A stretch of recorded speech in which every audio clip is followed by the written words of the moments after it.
What's up, everybody? Welcome to another episode of Lucas Live. Excited to be here with you guys today. I have a wonderful guest, my good friend Gino Haynes. He is the Deputy Director of Canton for All People, and he is the founder of Legacy Consulting. We're going to talk about that. We're going to talk about housing and urban renewal and what we can do, and how we can participate and how organizations like Canton for All People are making a difference right here in Canton and beyond.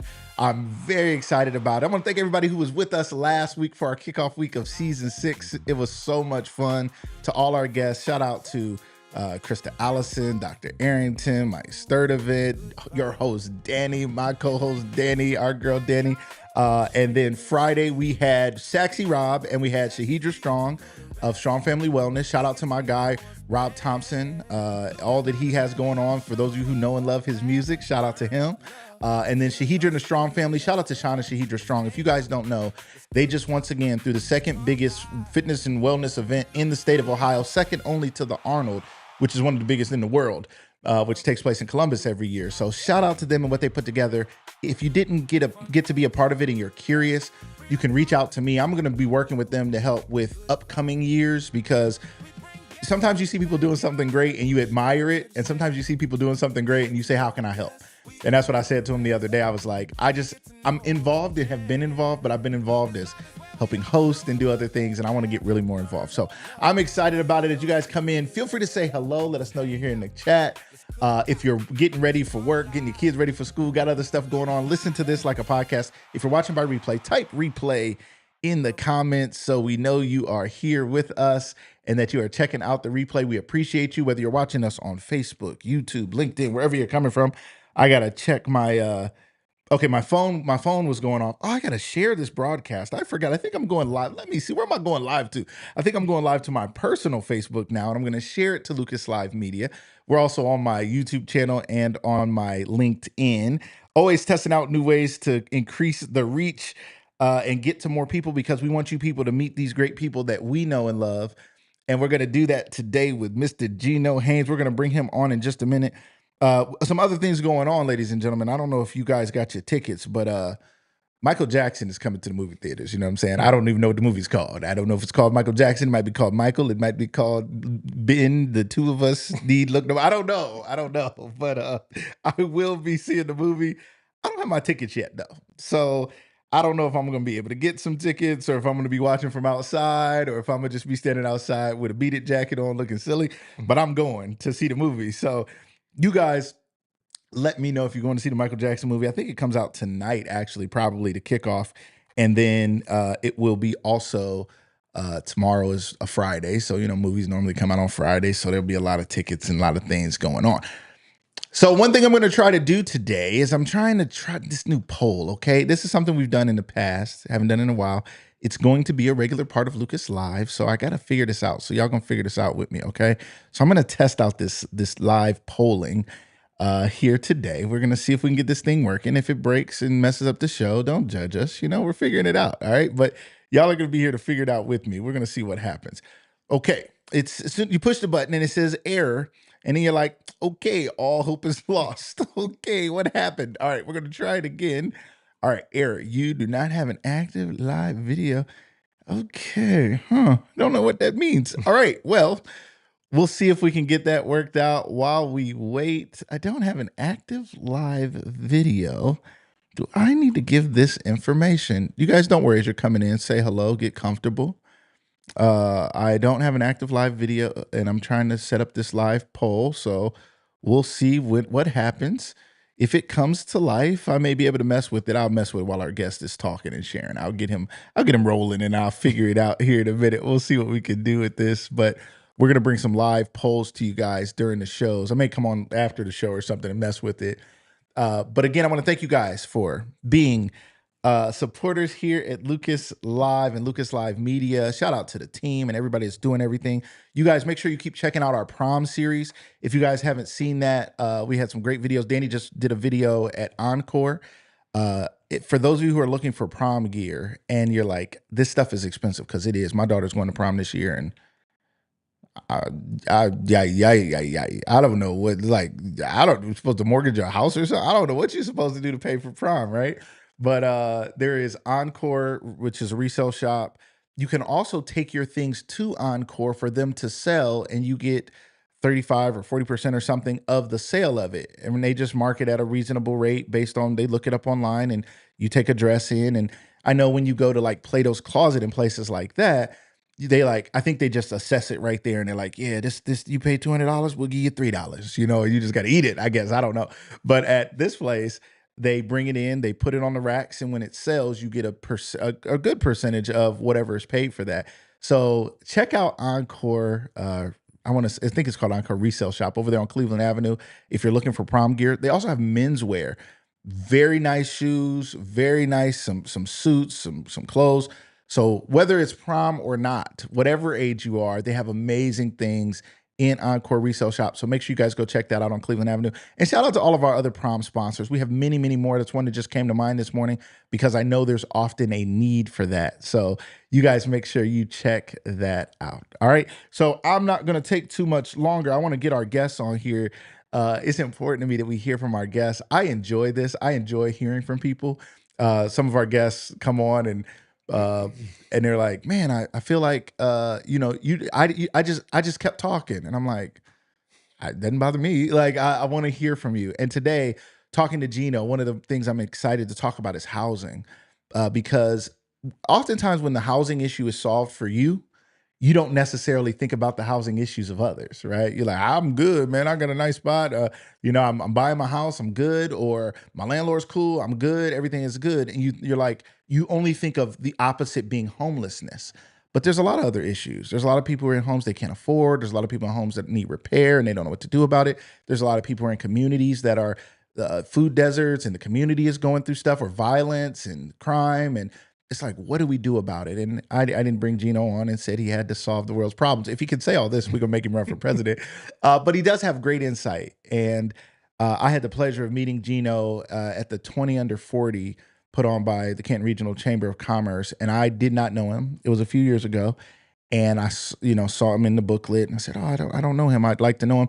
Then I saw him on stage and just his presence was like, that's somebody I have to know. So after the 20 Under 40, I went home and I reached out to everybody on there that I didn't know. And I was like, I'd just like to meet you. And he was gracious enough. We met at Mugswigs and we just hit it off. It was like we had known each other forever. He's somebody I reached out to a few weeks ago. He's so calm. I reached out to him a few weeks ago because I was like, I just need to talk to somebody calm. Like I just need, and he's thoughtful, he's smart, he's wise, and he has this calm aura that's like, and he's funny and fun too. And so we laugh about stuff, but he has such a great insight about life, faith, community that is grounding to me as somebody who's doing a lot of things. So I'm always excited to talk to him and excited to bring him to you guys here today. Ladies and gentlemen, without any further ado, welcome to the show, my good friend, Mr. Gino Haynes. How are you, my friend? My guy. My man. Mama made it. My mama made it. I'm on Lucas Live. I feel like that myself. You know, I'm like, Lord, what a blessing to be able to build a platform where I can bring great people on. And you're a great person, and all the things I said about you, man, I mean it. Like, I value our friendship. I value you as a person. I value you as somebody who I can call just to be like, what do you think about this? And you're like, it's like you've thought about everything. Like, how do you think about everything? I think too much. If you ask my wife, she probably watched. There she is. There she is. She is. Does he think too much? So, baby. That's a good man. That's a good man. That's a good man. All right. Shout out. Yeah. It's a good man, Savannah. What's that from? No. What movie is that? It's a movie? I don't know. It's too early. Okay. Tell us the movie. Cassandra. What's up, Amber? What's going on? We were just talking about you guys, his closest people, best friend, his wife, everybody. Thank you guys for being here. Make sure you guys share this broadcast, tag somebody. If you're on Facebook, you can hit @ and put people's names in there, and you can tag them and say, hey, you're missing it. Not, you don't have to harass people, but if there's somebody out there who you think might not want to miss it, let them know. What's up, Didi Backy? What's going on, my man? Crispy Cams. Yeah, man, we've been working every day, man, the camera game. Every day I've been in here like, what do I do? How do I do this? What else can we do? What can we do to make this even better? Good morning, Mount Gloria. I don't know if you've missed the episode yet so far of season 6 and many in the past. Thank you so much for being here. I started this for mom, so thank you so much for your love and support. It means everything. Oh, yeah. Savannah was Whitney Houston's character in Waiting to Exhale. Yeah. What wasn't It's it? too- I think that was Whitney Houston's. Waiting to Exhale is one of the best movies ever. It's such a good movie. So underrated. Man, I watched it again as an adult. I was like, this is good. Yeah. I was like, I was too There's a young. lot of shows like that. I feel like I watched as an adult. Like I didn't really Right. appreciate this fully when I watched it the first time. Right. Yeah. Now you're looking back, you're like, what's going on? Jada says, is the GOAT in the building. What's going on, Jada? Thank you so much for being here. All the love and support. We appreciate you guys' comments. We appreciate your shares, because what that does is, just like a reel or anything else, it tells the algorithm, show more people. And I believe today what Gino is going to talk about is important. It's not show more people just for the sake of more people. We want the people who want to be here to be here, but there's somebody out there who needs to hear about the things that we're going to talk about here today. So we appreciate you guys' comments, ask your questions. We appreciate your share. I can't even keep up. I'm missing the scroll. I'm missing the scroll. He said, this is great. It symbolizes that no person is on an island by themselves. Absolutely agree. We're going to talk about that today. JJ Lily, what's up, JJ Lily? Original day one. She, I think she's been watching Lucas Live since episode 1, season 1. Yeah. And we had not even met. And she was just somebody who had just been supporting. So That's big. You need that. it feels really good. So you guys, as we R.I.P. Nippy, what is that a joke? I don't even know. It sounds funny. I don't know why R.I.P. would sound funny, but you know, whatever. Childish. Okay. So you guys, please feel free to keep making comments, keep chiming in. We'll get to you guys as we can. Talking to the audience is definitely a big part of what we like to do here at Lucas Live. Shantae Metcalf, thank you so much for being here. He said, great man of God. She says, come on now. In here today. In here today on this 23rd day of April 2026 of the year of the Lord and my Lord. Marion, what's going on? Marion Foster, good morning. Thank you so much for being here. We're grateful to have you here in the building today. Shout out to you and shout out to your husband. I always say that because, you know, that's my dude. So I always be like, what's up? And then how's your husband? You know, it's just my guy. I love him and love you too. And your family. What's going on, Monica? Now, see, didn't I tell these lights? I see. I got this light issue. So Lucas ain't paid the bill, yo. Lucas ain't paid the bill. It don't work. All right, there you go. Stark County Minority Business Association. If you're not a member, check them out. They have some great spaces and great programming. And we're grateful that our space that we're now in is a part of Stark County Minority Business Association, Kurt Schering Innovation Hub. And the lights go off. All right, that's all I'm gonna say about that. We working on it. If you're watching, my friends, it's It's motion censored. It's not. You ain't paid the bill. It ain't ever paid the bill. Let me clear that up before. You know. But they be like, he really didn't pay the bill. No, and they paid the bill too. It's just motion censored. It's just motion censored. We gonna get it together. This conversation is gonna be amazing. Excited for the city. Yes. So let's jump into it. And I mean, does it feel like pressure? I mean, like. Okay, good. No. I'm like, we all like, he gonna tell us how to get to the promised land, y'all. I promise. And they're like, he like, I'm good, whatever. Yeah. Okay, so let's jump in. Let's talk about you first and foremost. Tell the people a little bit who don't know you. You're not originally from Canton. Talk to us a little bit about kind of where you grew up and kind of your journey to being somebody who cares about community.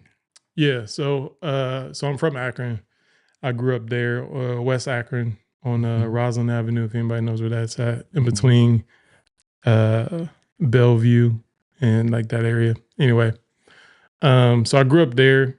I went to really Catholic school from kindergarten all the way through my sophomore year. St. Mary's. Were you Catholic? No, I was not. Just checking. Yeah, that's the thing. That's a worthwhile question. Like, were you thing. Catholic or was the school just better? I always say, like, I grew up confused. Okay. I was going to a Catholic church, and back then you had to go to mass before class every day. Right. So it was like Monday through Friday, you go to mass before class. And then we were going to like a African-American, like non-denominational church with a African pastor who was very loud. And so I was like, I don't know how these people worship in the same person. But yeah, so I grew up kind of there, but then I lived in the hood pretty much. So interesting. As I, grew up, kind of matured, came to faith, was on that like journey of faith. I was fortunate enough to kind of work in these jobs that were affording me more money. But then I was connected to a guy that was planting a church down here in Canton. And so he asked me to be on that launch team. And so I moved convicted by this idea of in the Message version, it says like, John, it says in the beginning was the Word, and the Word was God, and the Word became flesh and moved into the neighborhood. Wow. And so, though I could make, or I made more money than what most of my neighbors did, I wanted to engulf myself into the very space that I wanted to impact. And Right. so the church was like this little house church. It grew throughout the neighborhood. I got to learn some of the neighbors and stuff like that. And then we started this initial kind of program where we were trying to renovate housing to make it affordable for our neighbors, because that was the number one thing that people were complaining Here. about. Yeah.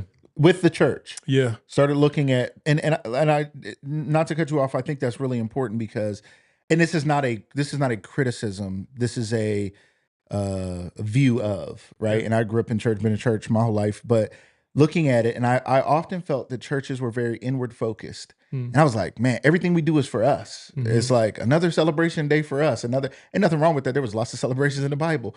But I was like, man, if people, all we try to do is convince people to come in these four walls. We don't do a lot of that. We just kind of hope they come. And then when they come, we kind of judge them for not staying or not being here enough, or where was you at last week? And it's like they're out there trying to figure out where to live. They're out there trying to figure out what to eat. They're out there trying to figure out how to educate their kids. They're out there trying to figure out how to overcome drug addiction or whatever it is. And we don't really have programs for that. And we don't necessarily even want them people. We're looking at them kind of funny. Like, I don't know, they look like it was out last night. So this was a very mission oriented, and not a mission, I got to go to Africa. Yeah, no, it was very intentional about like, we're not going to be the kind of people that are just trying to attract people to ourselves. We wanted to be missional in the sense of like, what does good news mean to our neighbors? And so we listened. They said that housing was a big issue. And so we figured out, like, let's, try to figure that out. And so we tried to renovate some houses, try to get some folks in the houses. We were able to. I think we got probably like 5 or 6 houses that we were able to sell to folks. And then fast forward to 2021, Don and Crossroads, they were starting this new Camp for All People venture in the same neighborhood. Interesting. And so, just like even the Canton Inn, like we would go to the Canton Inn, our church would go to the Canton Inn and feed folks, a couple of times throughout the week and pray with them and all that stuff. You mean the place with the prostitutes? Yeah. I mean, that's what it was known as. Let me just say that, no was, disrespect to anybody, but like that's what most people in our area really knew. Yeah. And it was a place you either go because that's where you're going. Yeah. Or it's a place you don't go over there. Yeah. And I know churches that will fly people around the world. Yeah. They weren't going to the Canton Inn. Yeah. Yeah. And so, yeah. But that was a place that you guys saw as a. It was. Did you guys think of it as a mission field? Like, what was it like? What was the thought about it? No, I think it was more. It was where we knew that stuff was happening. So if we need to be light in the neighborhood, and we're like, why not go to the darkest place in the neighborhood? Is kind of how we thought about it. Wow. And then while we were doing that throughout the week, I think it was like a Wednesday or Thursday. Camp for All People was doing the oatmeal breakfast in the Canton Inn every Sunday. And so we were kind of missing each other. And then they started to kind of do their housing venture, and then we met. And then fast forward here, I'm really short. Yeah, I know you're shrinking that down quite a bit. But yes. Yeah, there's throughout a crazy, kind of circumstances, we were able to connect and so Camp for All People started in 2021. With the goal of what? What is Canton for All People's mission charter goal? To improve the lives of downtown family, the residents of downtown Canton. I don't even, let me say this. I don't think a lot of us even think about the lives of people in downtown Canton. Let me say, even for myself, we're downtown right now, right? I love being down here too. But I've thought of downtown Canton as the Onesto, to be honest. I mean, when they redid it some years ago, I lived in Canton my whole life, but I grew up on the northwest side, then was on the northeast side, and I was in the hood, and it was like downtown was like this separate thing. It wasn't something that was jumping or nothing, but it was like a separate thing. But there's people living down and around and all through here, and maybe more than we know. Yeah, and for me, I think part of the blessing of being kind of having my perspective is I am kind of an outsider to some degree. That's good. And so I come in with almost like a more objective perspective of kind of how things are laid out and those different things. But yeah, I mean, a large part of the city, live in these downtown like corridors a little bit. So we wanted to figure out, what was the beauty of a lot of the Camp for All People programming is that it always started with a face. So it wasn't like, oh, we just took this data and we were like, oh, this is the data is describing the problem. Like we need to just approach it from a data oriented perspective. It was like, okay, the data is telling us one thing, but like, what are people saying? Because data tells a story, but people tell the other side of that story. That's a fascinating thing to say because so often all we know is what the data says, right? And that's where grant funding often comes from. That's what we hear about on the news. It's like, prove your case, not because you have people who are stating their case, but because statistically somehow somebody surveyed somebody and they said there's a need over here. Yeah. So to even take that approach is risky though, isn't it? I mean, because you need data for grants and funding. Is that not right? You do. Okay. I think for us, a large part of the motivation in Camp for All People, and even as we've grown, even with Build Ohio, has always been like let's do the right thing. Yeah.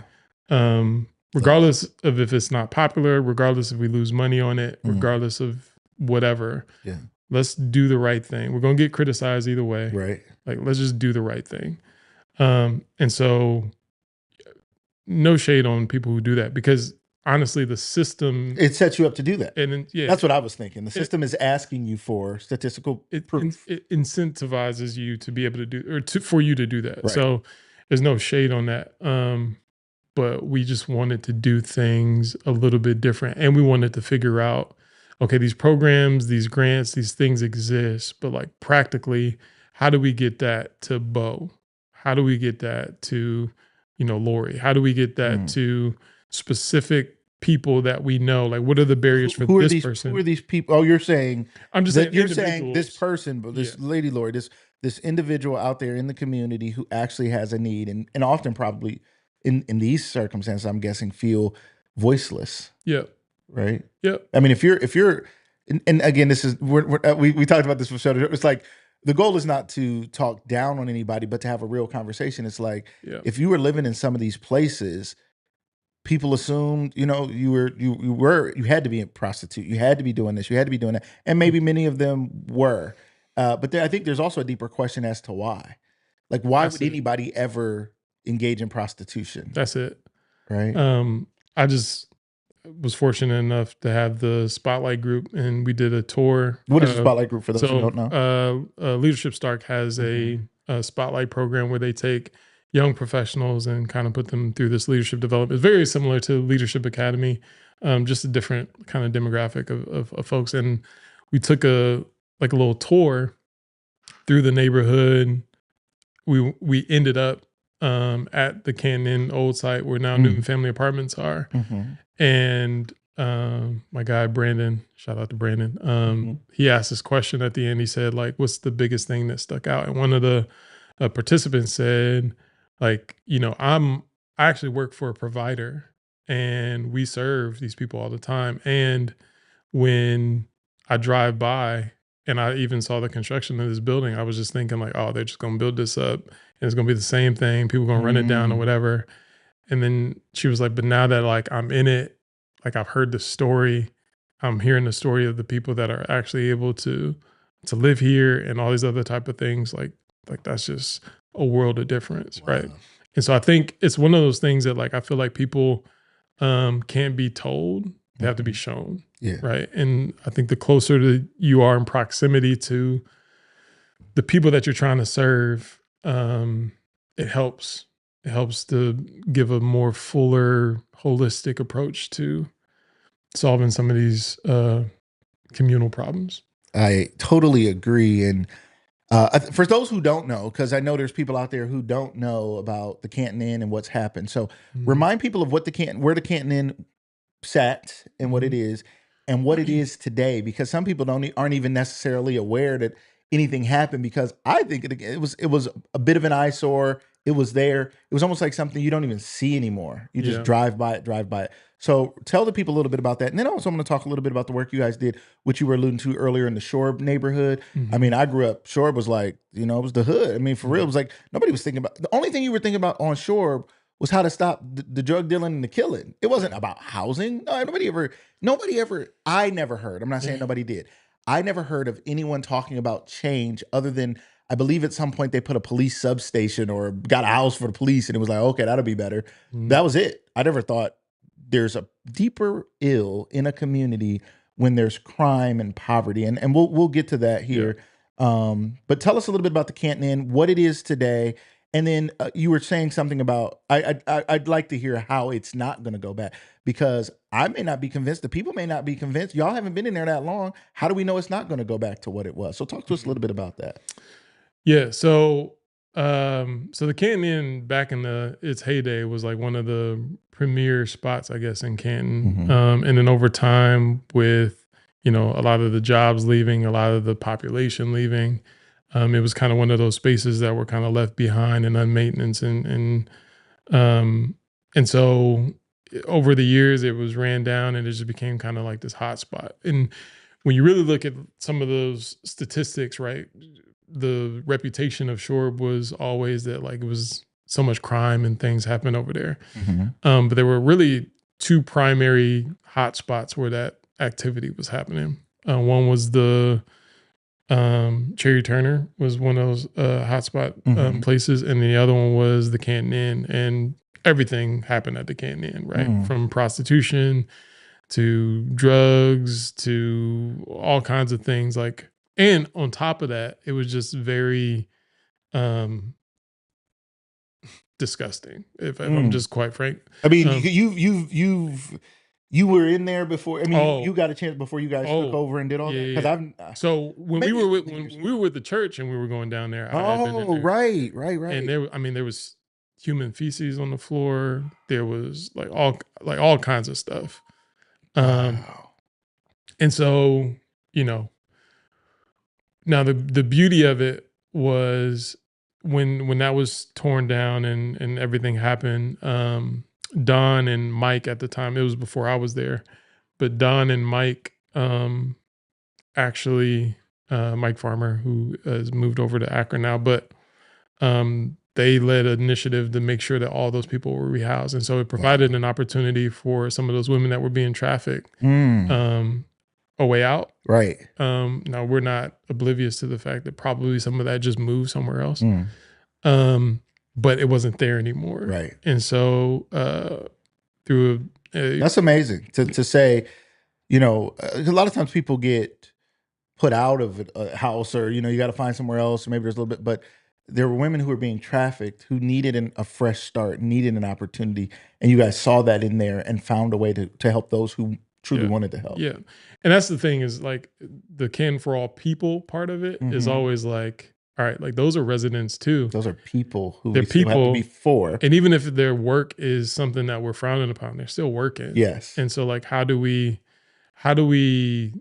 do something that's holistic, that serves them as well, and, gives them a opportunity to step in the right direction. Right. And so, and we put a picture up here for those of you who don't remember. I'm gonna just enlarge this. We'll put this over me for a second. You guys remember it sat there right there on Tusk, right? That's still West Tusk going into downtown. And this is what most of us saw sitting there our whole lives. And if you go by this place now, you will see a beautiful new building this was torn to the ground. Yep. And you guys rebuilt it and built a brand new building. Apartment building, yeah. Yep. And so now it's a 52 unit apartment building, 3 bedrooms. So 28, there's 52 units, 28 of them are 3 bedroom, 20 of them are 2 bedroom, and then the rest are 1 bedroom studio. All have washer and dryer units in their units. Our actual new offices will be there. So our new Kin for All People offices will be in a commercial space that's off to the side, has a fitness center, a community room, Every level has a sitting room. I'm probably I'm very objective, so I'm not as biased as most. But I think that they're the best apartments that actually exist in the city. Are you serious? Yeah, I would put those apartments up against any other in the city. Now, the other part of it that's great is, without getting into a bunch of different, crazy technical tax stuff. Right. It was a LIHTC project, which basically we used the funds that we were allotted to build it to help subsidize some of the cost, and so it actually is mixed income.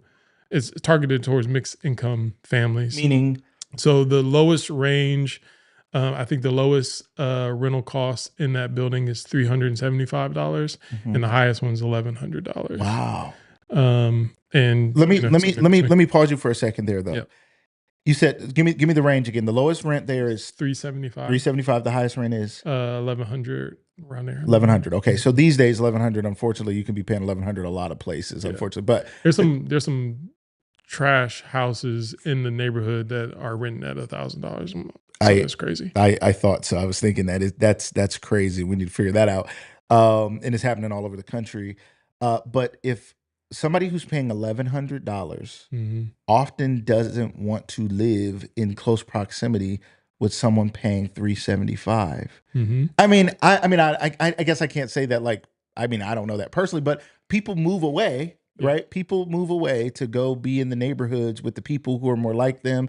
If they're middle class, upper middle class, whatever, they're like, well, let me go be around people who are thinking like I'm thinking, caring about the stuff like I'm caring about the stuff. You only paying $375. That's why you kick that hole in the wall. You don't even care. You come in here beating stuff all up. You don't care. You got your music all loud. You got your friends in here. That parking lot, this parking lot pimping going on out here. What's going on out here? This is crazy. It sounds like a concert. Talk to me about, how do you mitigate that? What do you do? How do you look at that? Do you care? Or is it just like, this is our scenario. This is what community is. And let's learn to live together. What is the philosophy behind that to those who might say, I don't want to pay that much to live next to the person who pays so little, because they're not going to care about the place like I do? Well, I think so. You have to ask why, right? And the people. So when you're trying to stabilize a neighborhood or a community that is stricken by poverty, right? Oftentimes, most of the times, is because the folks that were there, that were middle class, upper class, or whatever, at some point were incentivized to move away. True.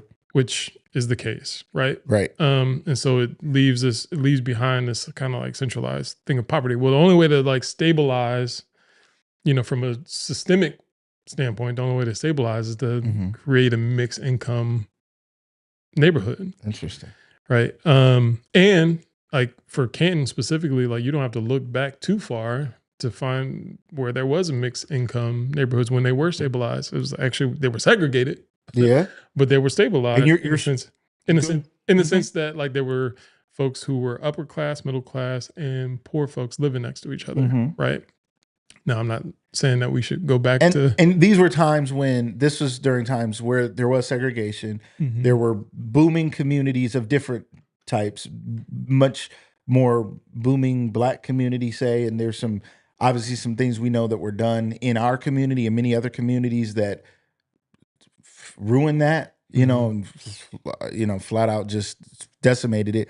But those times existed, right? I don't think, for those of us who didn't grow up in it, it's hard. All we know is the Southeast side as the Southeast side that has a lot of projects and a lot of struggle and a lot of stuff, right? There's great pillars. Shout out to Dr. Arrington and People's Baptist Church, and great, community resources. But I mean, that's all we knew. My grandma lived on Pulley and Robin Court. We lived over there. We were always over there. And it was comfortable, though. I'll tell you that. We didn't feel like we was in the hood, but community, right? We didn't know. Yeah. But you're saying at some point in the past, there were different levels of income living together, because the line of denomination wasn't economic, it was race. So if you're of a certain race, you're just all over here because that's where all of y'all gonna live. And not that you're saying that's better in that there was a discriminatory reason or segregation or whatever it was, but you're saying it's proven that this can be done. Yeah. And so in order to establish that, there has to be some type of incentive for folks who are of means to Good point. to move back. True. Right? And so housing then becomes a good cornerstone and helpmate in the kind of the economic infrastructure to be able to build and develop whatever it is economically, to build and develop the things that you want in any community. So the beauty of the Newton Family Apartments, former Canton Inn, is that it is a kind of like a micro version of what it is that we want to happen in the neighborhood. We want folks to have kind of that mix of, and we want to create some positive, places where people can gather and meet, because you need that too. So yeah, I mean, that's fascinating. I answered your think question. no, for sure. I think you're saying you have to incentivize it and make it make sense. And my aunt said 1,100 would be considered low rent for a 3-bedroom apartment in many areas of our city. That's true. Unfortunately, now it would be for some people considered a low income situation. But I mean, obviously, compared to $300 or whatever it is, sometimes people see those disparities, and it's very unfortunate. Jada says those stereotypes is what's wrong with communities today. Reduced rent is to help those in need get self-sufficiency. Very true. Not keep them in poverty. And property management correctly enforced will keep the vision going. Excellent point. Shout out to LaDonna from South Carolina. She said, this is awesome for our hometown. Thank you so much for being here. Aunt Lang, good morning. Good morning. I see you here. Thank you so much for being here this morning. Della, thank you so much. She said, that's awesome. She's a realtor. So she's in this game. She understands what's going on. Good morning, Chasing Hope House. We're going to talk about them a little bit. Nice. Shout out to Chasing Hope House and everything you guys have going on over there. Chase, Monica, the whole team. It's a lot of y'all now. It's more of y'all. Y'all building up. I don't want to leave anybody out. Shout out to all of you guys. Say what's up in the comments if you guys are here. Kim Brown, what's going on? She said, we have to get out of the mindset that because someone makes less than you, that they do not care about a home, their neighborhood. She said, I love this for our city. That's a great point, right? Yeah. And my point was a devil's advocate sort of a stance, because people think that, but we got to get out of that. Go ahead. And I think to that point, the interesting thing about, like, even before we were building houses, and even now, but as we build and we start to do some of these home renovations and things, and the siding starts to change, you start to notice that other folks in the neighborhood they'll just take the initiative and put in a new roof, put in new siding, and so part of it is like a culture, like almost like a neighborhood cultural thing of like taking pride leads others to take pride. That's it. Yeah. And so people take ownership of their own property when they have incentive to. Yeah. Right. And so, part of our job isn't just to like build all the housing that the neighborhood needs. Part of our job is to build and to develop and to initiate some of this stuff so that it incentivizes these out of town landlords and some of these other landlords to do what they're supposed to. Yeah. Because if, we have a rental property and it's as nice as Newton Family Apartments, and somebody's in a rental situation, what's stopping them from going to one of our properties over yours if they're the same price? Or if ours is, beating yours by $300, $400, $500, and it's 10 times the quality of yours.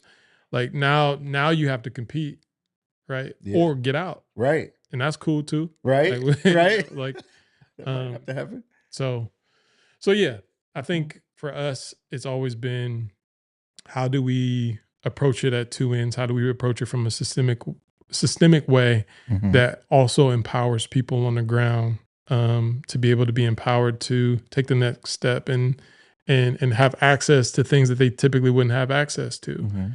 From a county, I mean, this is across the board, but from a county level, I think the median income for our Stark County is $61,000. The average cost for a home is around $200,000. So average cost of a home today in this area is $200,000. So that means that the average person is either house poor, meaning in the sense of like they're in a home, they're paying the bills, but they're probably only a couple emergencies away from Losing it all. Losing or being in a situation where like they're out of money trying to figure out what those things are. Right. Or they can only afford to rent. Yeah. So they make too much money to get a traditional subsidy like Section 8 or HUD or anything like that. But they don't make enough money to actually afford what it is that they need. I appreciate you breaking that down. I like to do that here on the show is break down terms because we hear them, we say them, we accept them, we nod, and we're like, but I don't know what it means to be house poor, right? And for people who are living in places, and you said 1 or 2 emergencies away from, maybe only being able to afford the rent, but you got rent, but you can't afford the electric. You got electric, but you can't afford the gas. You're fine, but you can't get the help because you're not low enough below the poverty line or whatever it is to get those services. And that's a big deal, and a lot of people find themselves in those situations. A place with no furniture. People are like, I got the place.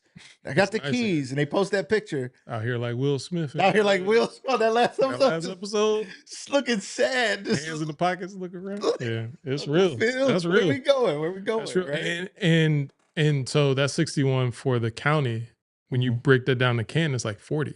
$40,000 a year is the median income. When you break that down to shore, it's even less. It's like 25, 20, 27 around there, 27,000. When you break down to even specifically the African-American people in that community, I think it's like 18,000, 19,000, something like that. And so like those disparities, it's like, how then shall we live? How do we afford to live? Right. And so that's kind of what our approach was like, okay, if the majority of people, need housing, right? Everybody needs housing. Right. But if people need housing and they don't make enough money to have a traditional subsidy and they're in the middle, like what do they do? And so we work with, shout out to the city of Canton, we work with a bunch of different organizations and banks and things that come up with essentially our own subsidies that helps build the cost. So like the average median cost to build a home across the country is like $400,000. But we can build a better house, better quality for $225,000. How that okay, that didn't make sense, ladies and gentlemen. I'm the guy who tries to make sense on this show. Okay, I just bring guests on. They smart people, but they think we can do math like they do math. You said the average cost to build a house $400,000. You guys can do it for $225,000. Is it simply because of we're in Ohio and it's rural and there's land and it's cheaper? Is the wood cheaper here? The nails cheaper here? How can you afford to do that? So part of it is, again, shout out to the city. We can sometimes get some of that land donated to us, which helps with costs. We are a nonprofit, so we get our materials tax-free. And we just work with great partners like Hartville Hardware, Provia, some of these local folks that allow us to get our products at a reduced cost, which helps on the construction side of things. And we get to hire local contractors out to build some of these things. So I think we've the calculations like we built like we've created over the last couple of years over 150 some jobs for people here in the community. So that makes an impact because it's one thing to say the median income is this, but we don't create the businesses and the opportunities and for people to make the money to then. I mean, we were once a booming steel town, right? Yep. We made steel that was shipped around the world, and therefore there was more income in our area. And with that being gone, it's like, who are we? And I think the world is going to go through another shift soon. We went through the industrial shift, obviously industrial what's the term I'm looking for? The Industrial Revolution. I wanted to say revelation. Industrial Revelation. We were talking about the Lord earlier. I got caught up in the Lord. The book of Industrial Revelations is at the end of the Bible. Anytime, don't it? Anytime. It's at the end of the Bible. Check that out. The Industrial Revolution brought people off of farms into cities to work together. And that was new. We think it's normal. That was very new. People worked with their family and their very close community and their tribe, right? But that brought people together. I think we're obviously with AI and some other things, we're going to go through another shift, whether people like it or not, whether people fear it or not.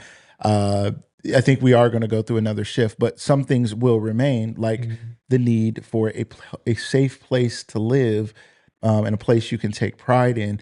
As you think about some future things with Canton for All People.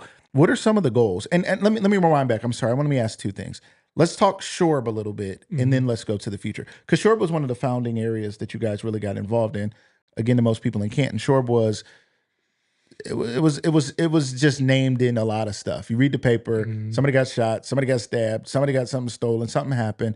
And it was like, how big is this street? I'm like, it ain't even big enough to be. It's like a whole. It's like a. Yeah. It's almost like Shore had its own side of town. I'm like, it's not even a whole side of town. Which is crazy when you think about it, because, all right, it's proximity to downtown, it's proximity to the highway, it's proximity to the park, and it's proximity to the Hall of Fame. Right. You would think, it would be insulated from some of this stuff. Yeah, and it That's wasn't. a great point. But those are also all of the assets that, like, actually, if you flip it really is just flipping the how you think about it. But if you flip that to think of those things as assets, and then you start to analyze, okay, where are these things happening? Why are they happening?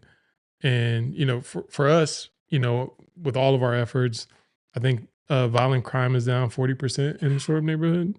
40% is huge. Yeah. The number one, ironically, the number one cause of death in Shorb was not crime. Crime wasn't even in the top 5. When? Recently or before? From 2021 when we started. Wow. So like it wasn't even. It was actually upper respiratory disease, upper respiratory disease, high blood pressure, and there's one other I'm missing. Anyway, it's too early. What is it attributed to? So when you think about upper respiratory, when we started to do these renovations and pulling out all this stuff from the floor, like the ventilation systems were wrapped in asbestos. Right? Like all of these houses that are older stock houses have asbestos in them and all these other type of things. And so, which cause cancer, causing upper respiratory. Cancer. These are things they didn't know when they built those houses back then. Exactly. But they found out over time. And if you sell your house, you gotta get it remedied, right? You can't sell it, HUD or rules or whatever. They're like, you got to deal with the asbestos and stuff.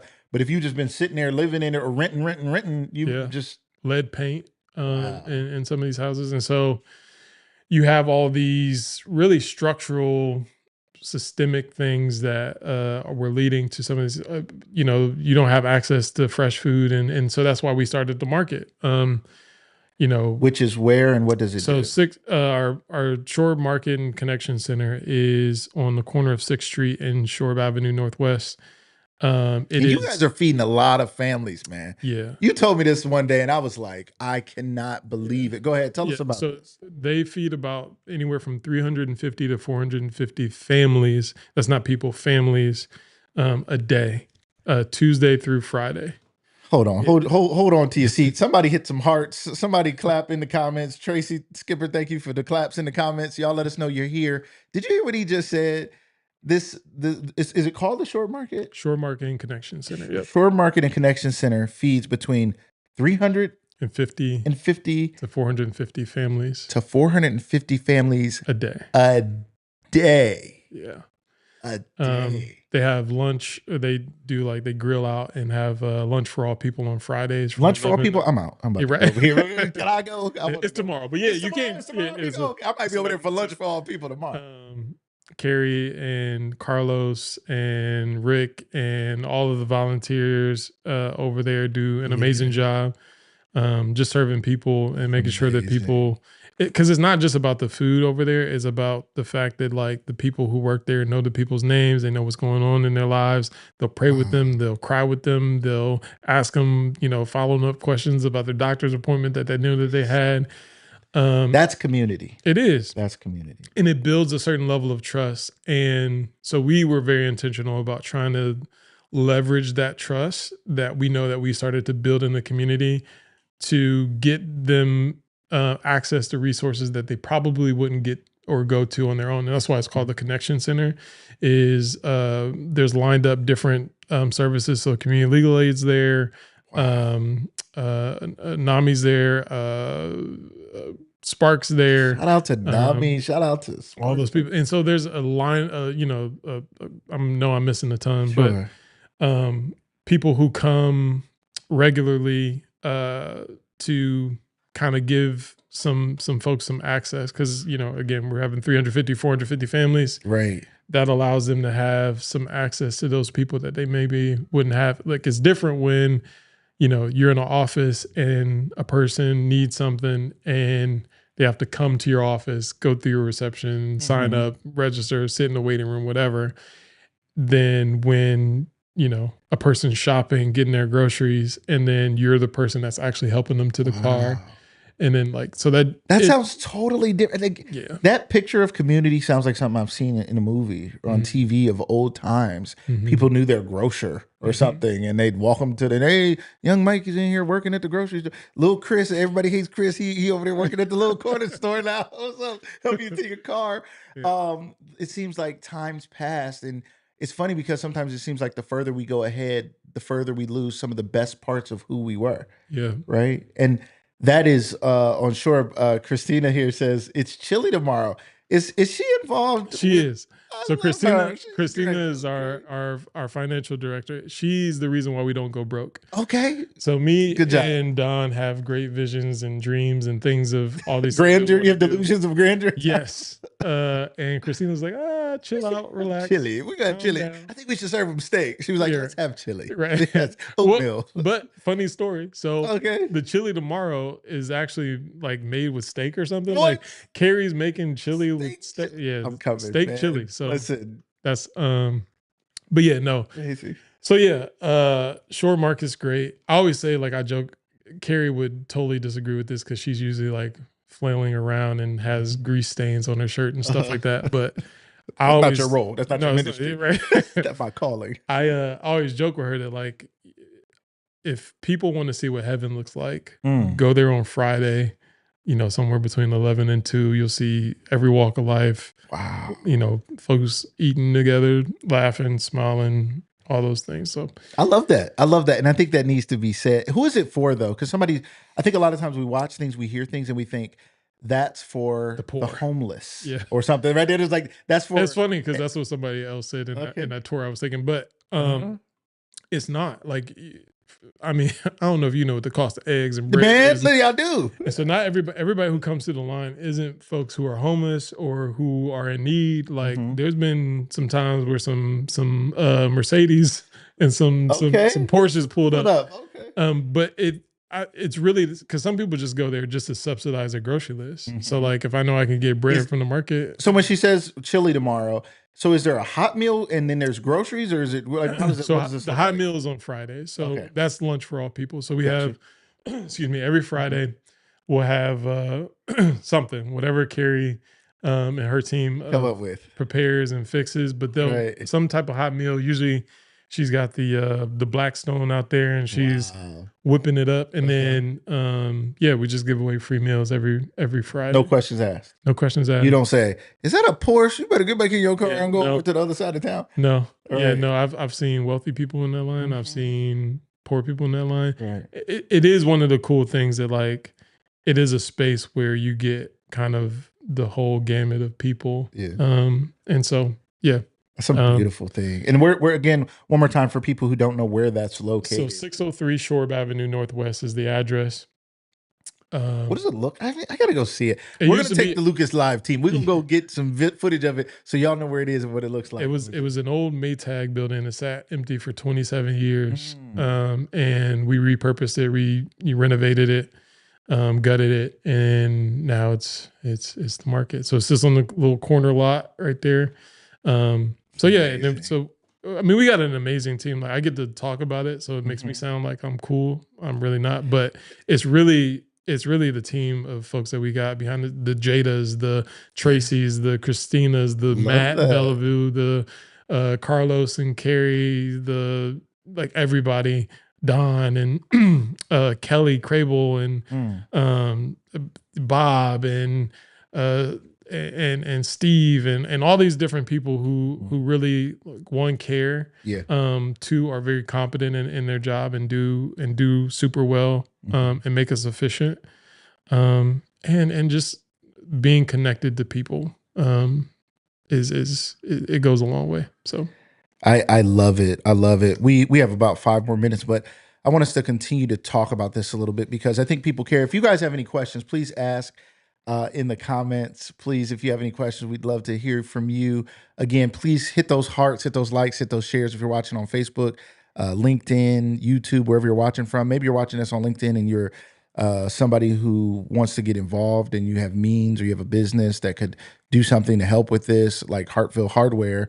And these other businesses that he named were able to do something and give something to that. And you might be watching from anywhere and have some ability to do something, or you may be or know someone in need. Also, please reach out for that. You can always reach out to us at Lucas Live Media on our social media pages, and we were always willing to connect you to the guests.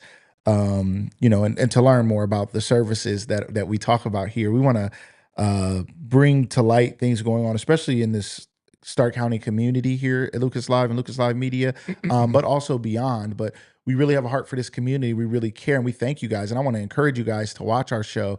We will be back again tomorrow, but continue to check us out. Continue to support. We're also taking advertisers. We're also building a new website, which is going to be a community hub, a place for you guys to see community events, because it's always like, what is going on in the community, and resources like this. One of the things we want to also have is clear resources, like what is available. If I need something, how do I get there? Where do I go? Who do I talk to? Yeah, so speaking of, so we were able to get I think it's a $1.5 million grant. Just $1.5 million. FHLB. I found $1.5 million in the couch cushions the other day.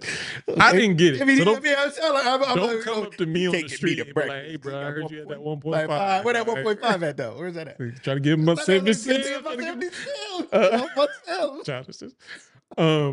But it allows us to be able to give folks in the city of Canton a grant for up to $15,000 to help with exterior renovations, so roof, siding, doors, anything like that, and then major internal like HVAC, plumbing issues, things like that. And so you can go to our website and sign up for an application if you're in need of that. Love that. Canton for All People, and that's a need-based kind of, like, you guys are now able to give it out almost as grants, sort of. What other kind of monies? Let's talk about the monies. Ladies and gentlemen, we want to talk about the monies up in here. Where does Canton for All People get money from? Like, what kind of dollars and cents, what kind of money have you guys put through this community, if you don't mind me asking? I don't know what the recent numbers are. I know last time I checked, it was like up to like $42 million of development that we put into. $42 million of development is into wait. $42 million into the Shorb neighborhood? Mm-hmm. $42 million into the Shorb neighborhood. Yeah. See, I don't think people hear those stories enough. And I said that too. Just Newton Family Apartments was, I think, $20 million. That's amazing. Are there still apartments? Are those all rented out? So there's still apartments available. Brother, you know what I'm saying? I'm just however, rolling over there.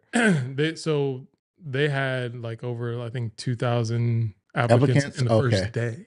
Wow. So like, after a couple hours, the waiting list is the waiting list is thick. And they're trying to give them grace if you have called, because I know that's one of the big things. Yeah. They did not understand, like they didn't grasp the scale of the need. Mm-hmm. And so they're trying to work through those applications, and like their voicemail only takes up to 10 voicemails at a time. So as soon as they work through those 10, there's usually another 10 that's right behind there. So I think we've been fortunate. 40 million. 40 into the Shorb neighborhood. Yeah. What's the future of Canton for All People? Like, and ladies and gentlemen, thank you guys for being here with us. If you guys got to run to work, got to go, we're at the top of the hour. We're going to shut this thing down here in just a minute. Thank you guys for being here. We'll be back tomorrow morning at 8 a.m. Excited to have another great guest. But what's the future for Canton for All People? What do you see? What are you guys talking about? I see you guys are here in the comments. Somebody hacked your Facebook because I think you're the only person. No, just kidding. I know if it was up to you, you probably wouldn't be touching. It's probably Facebook. Kelly. Okay. Shout out to Kelly. Kelly. What's the future for Canton for All People? Does it expand beyond? Does it expand further into Canton? Does it expand beyond Canton?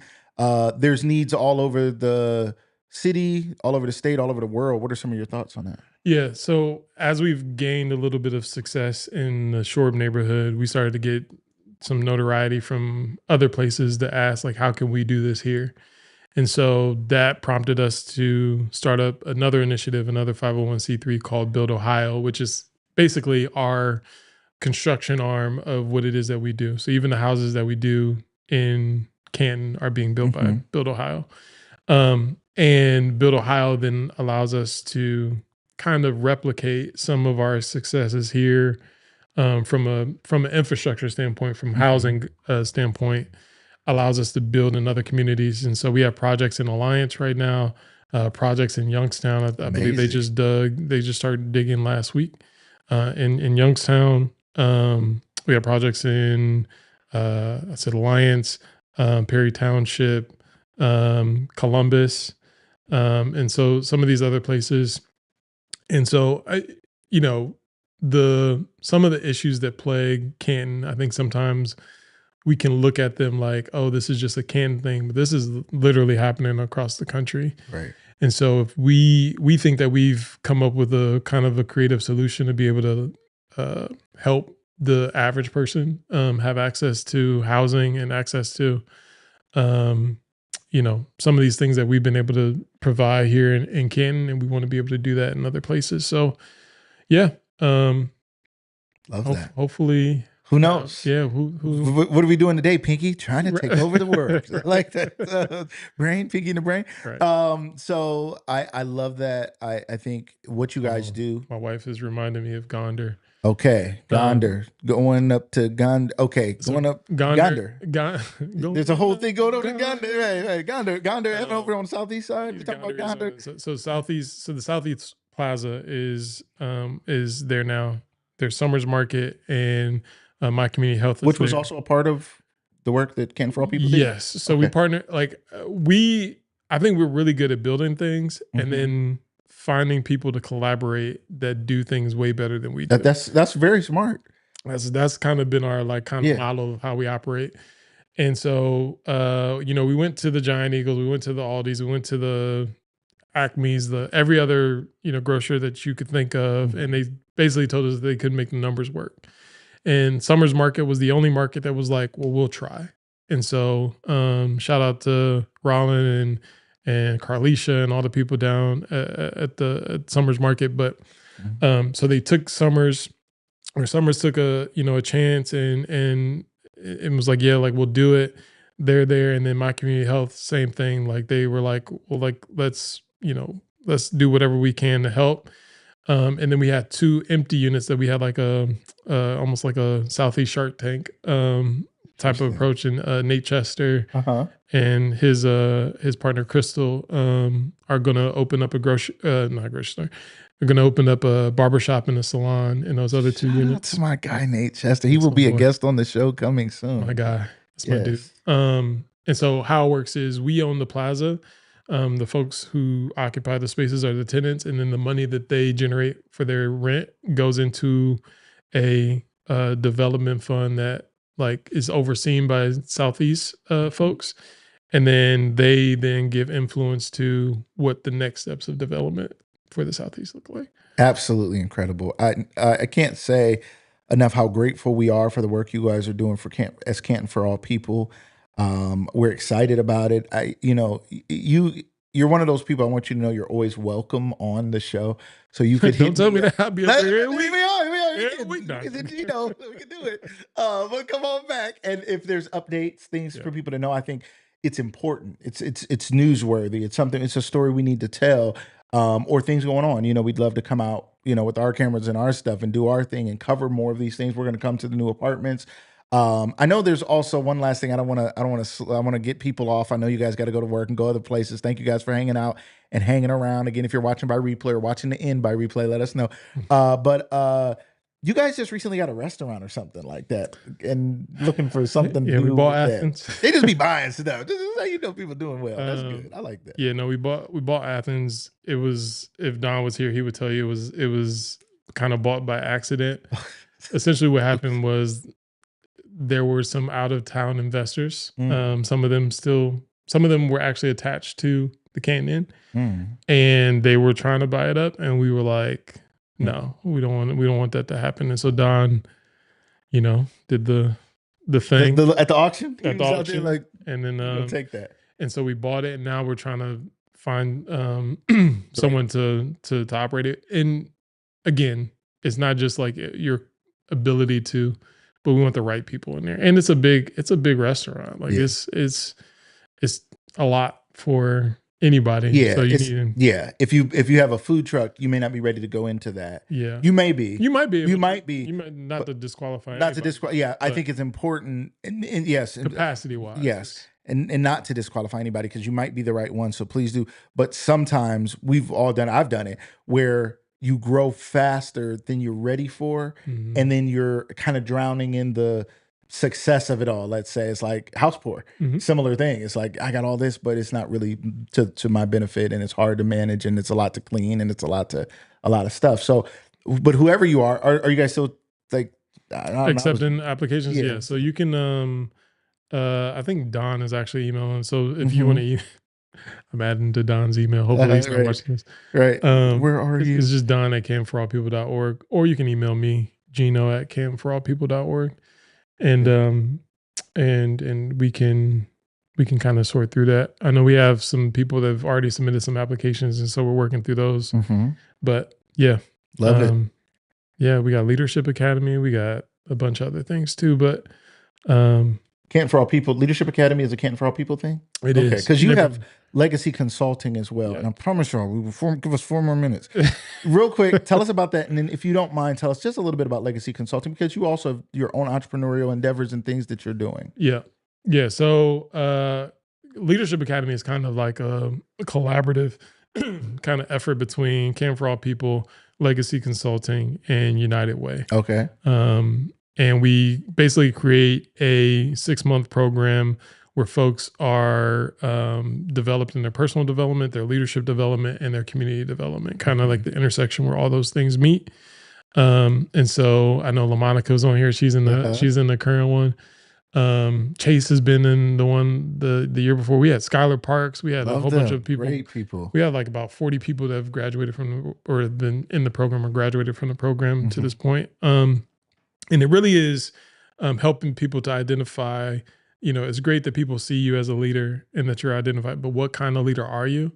And, what are your strengths, weaknesses, those type of things? How do you lead yourself? How do you lead others? And then what does that mean in the context of your community? Yeah. So that's the Leadership Academy. Legacy Consulting in and of itself is a leadership development firm that helps consult and train and coach business employees and people from a gamut of different spaces. And so we work with like the likes of Ohio State, and I've worked with McDonald's and some of these other larger places, but then also we work with churches, we work with in 5 different countries, and been able to do all these things. I never talk about myself. So I know. You guys see how you got a little uncomfortable. You gotta pull it. I gotta pull it out of him. He doesn't do that much. But again, it's because I truly, and I say this fully, I truly don't care about the notoriety, although I understand the negative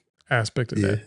I truly just care about being present and being helpful to the person and the people that are in front of me.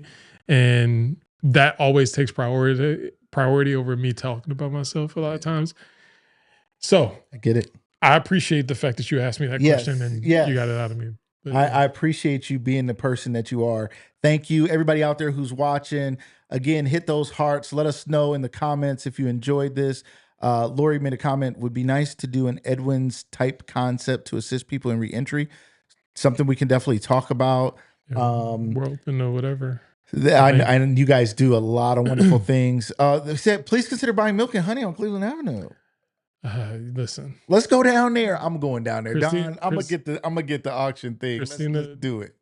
Christina's not going to approve of that. She does not approve that message. All right. Well, in the meantime, go get you some ice cream down at Two Scoops down here in Canton, Ohio. Great supporter of ours. They have all dairy-free, all gluten-free ice cream. And even if you don't have a dairy or gluten allergy, I promise you it's the best ice cream you've ever had. When they were making it, they're making it in-house now. I was like, this isn't going to be good because it's missing all the stuff.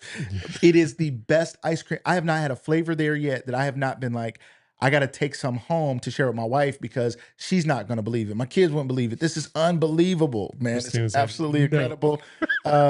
Christina said, no, thank you to the ice cream. I don't think she said no to buying milk and honey yet. Let's go get it. No, she's the fiscally responsible person. Shout out to you guys. Thank you guys so much for watching another episode of Lucas Live.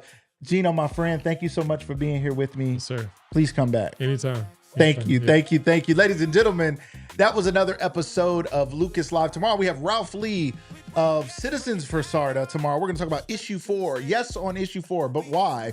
We're going to find out tomorrow here at Lucas Live at 8 a.m. I hope you guys come back. Again, if you're watching live or by replay, we really appreciate you guys for your love and support of everything we do here at Lucas Live Media. Shout out to the team. Shout out to everything we got going on. Shout out to Danny, Tiff, everybody who's working with us and all the things we got going on. Like and watch all those reels and all that stuff. It matters to us. You're watching and viewing and sharing helps those things go out to the community and helps us see all the great things going on. You know, we're about positive news here at Lucas Live, and we're about this Stark County community. So thank you guys so much for being with us. It's another great episode of Lucas Live. We'll see you guys tomorrow. Thank you guys so much.